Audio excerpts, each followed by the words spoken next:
We have more than 310,000 heads of dairy cattle in Nakuru County.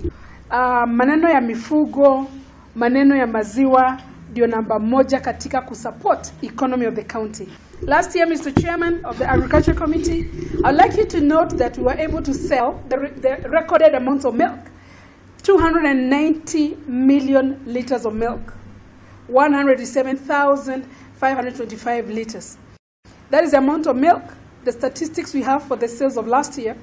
And this milk was valued at 9.6 billion. Not million, 9.6 billion.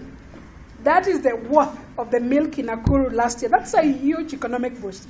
Tukiongezea mayai, tuongezee nyama, tuongezee hides and skin, asali, na vitu zote ambazo tunatoka kwa mifugo, tunafikisha 10.2 billion shillings last year.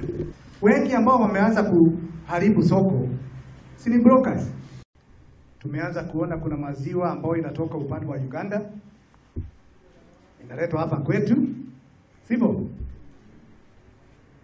Kama wakulima tungehimiza hata sisi ambao tunataka kuwakilisha nyinyi.